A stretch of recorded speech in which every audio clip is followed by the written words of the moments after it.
Entre acusações e desigualdades, de Moisés aos dias atuais, 2 vidas, muitas realidades. Olá pessoal, tudo bem? Eu sou Virgínia.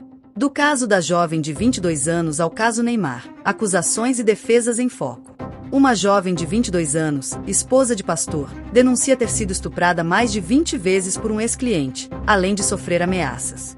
O caso foi abordado na mídia, onde ela contou que inicialmente hesitou em denunciar por medo de ser julgada pela sua comunidade religiosa, que valoriza a harmonia familiar acima de tudo. Já o réu afirma, ela está mentindo e eu não fiz nada, alegando que os encontros eram consentidos e que houve um desentendimento após a jovem solicitar aumento de remuneração. Em outro registro mediático, o caso Neymar teve um inquérito de acusação de estupro arquivado em 2025. A modelo Nájila Trindade foi autora da denúncia, apresentando provas como mensagens de texto trocadas com o jogador e laudos médicos que confirmavam lesões. O Ministério Público informou que o arquivamento por falta de provas conclusivas não significa absolvição, e que novas evidências poderiam reabrir o processo a qualquer momento.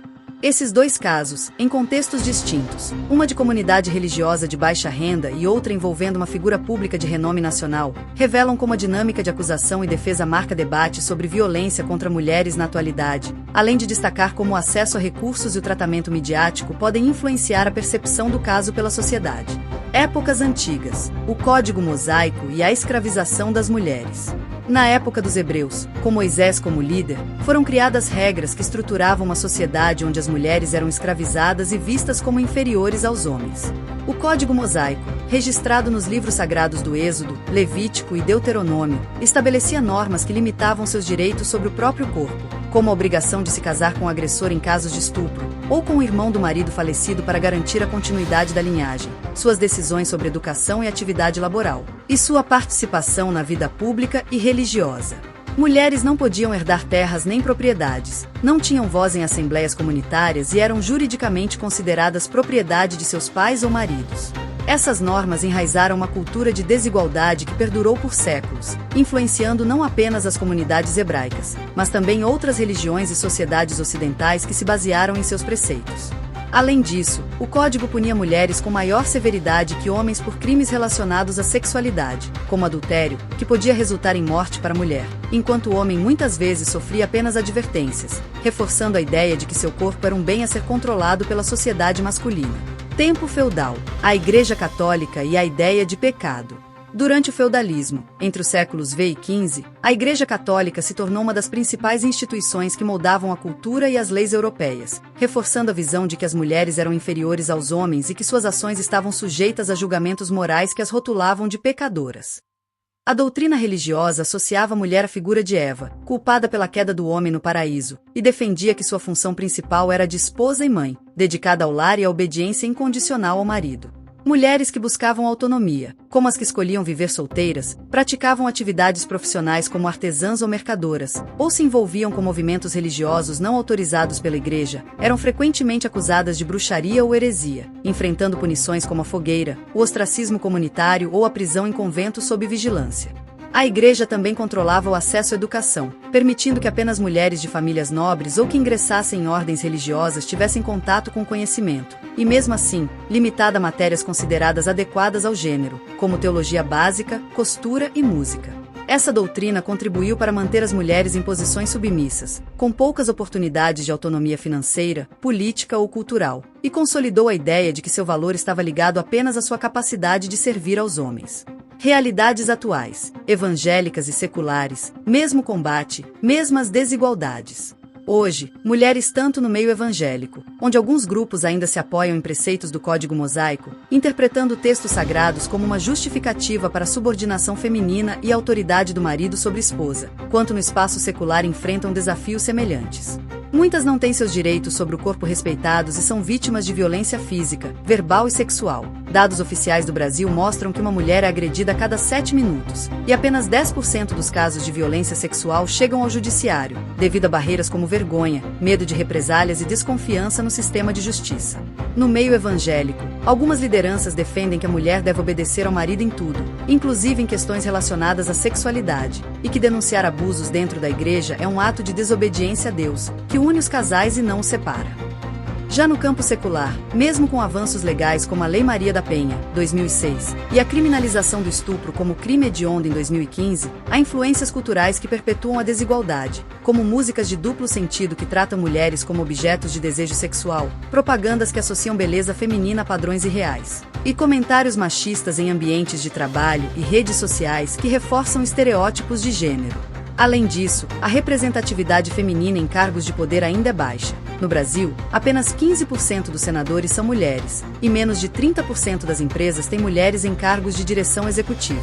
Lógica capitalista e dependência financeira. A cultura individualista implantada pela lógica capitalista, que valoriza o sucesso pessoal acima do bem comum, somada à falta de igualdade econômica entre homens e mulheres, deixa a maioria das mulheres sem opções financeiras estáveis, dependendo totalmente de parceiros ou maridos para cobrir despesas básicas como alimentação, moradia e educação dos filhos. No Brasil, a diferença salarial de gênero é de cerca de 20%. Mulheres ganham, em média, R$ 0,80 por cada R$ 1 ganho por homens na mesma função. E a maioria dos trabalhos considerados femininos, como a limpeza doméstica, o cuidado com crianças e idosos e a costura, são mal pagos, não oferecem benefícios como seguro-saúde ou aposentadoria, e não garantem estabilidade empregatícia. Essa dependência cria um cenário onde muitas se veem obrigadas a suportar abusos físicos, sexuais e emocionais para garantir sua sobrevivência e a de seus filhos, temendo perder o sustento financeiro caso deixem o relacionamento. Além disso, a lógica capitalista fomenta a ideia de que mulheres devem se manter jovens e atraentes para garantir uma relação estável ou avançar na carreira, o que contribui para a objetivação do corpo feminino em publicidades, filmes, séries e redes sociais. As contemporaneidades ainda não conseguiram se unir em prol de um bem comum para todas as mulheres. Movimentos feministas são muitas vezes divididos por questões de classe social, raça, religião e orientação sexual, perpetuando ciclos de desigualdade que afetam principalmente as mulheres pobres, negras e indígenas, que enfrentam múltiplas formas de opressão. Mas a luta não para. Vozes que se elevam e mudanças que começam a florescer. Apesar de tantas barreiras, um movimento crescente de mulheres e aliados vem desconstruindo esses padrões enraizados há séculos. Em comunidades evangélicas, líderes femininas e grupos de estudo como o Movimento das Mulheres Evangélicas pela Igualdade têm questionado interpretações literais do Código Mosaico, defendendo que a fé deve promover respeito, justiça e igualdade de gênero, não opressão. Esses grupos oferecem apoio emocional, psicológico e jurídico a vítimas de abuso dentro das igrejas, realizam campanhas de conscientização sobre violência doméstica e sexual, e pressionam lideranças religiosas para que implementem políticas de prevenção e punição aos agressores. Já no meio secular, campanhas de conscientização sobre violência sexual como Não é Não e Meu Corpo é Meu têm alcançado milhões de pessoas em todo o país, além de leis mais rigorosas contra agressores, como a ampliação da pena para crimes de violência de gênero e a criação de delegacias especializadas em atendimento a mulheres, que oferecem atendimento humanizado e rápido. Iniciativas de empoderamento econômico também têm aberto novas perspectivas. Programas de microcrédito para mulheres empreendedoras, cursos de capacitação profissional em áreas dominadas por homens, como tecnologia, construção civil e engenharia. E políticas de cotas para mulheres em empresas e universidades têm ajudado a reduzir a dependência financeira e aumentar a representatividade feminina em diversos setores. Músicas com letras que valorizam a autonomia feminina, como as de artistas como Anitta, Ludmilla, Marília Mendonça e Glória Groove. Produções culturais que dão voz a histórias de sobrevivência e resistência. E plataformas digitais onde vítimas podem se manifestar com segurança e encontrar apoio são exemplos de como a sociedade vem se reinventando e construindo novas narrativas sobre o papel das mulheres.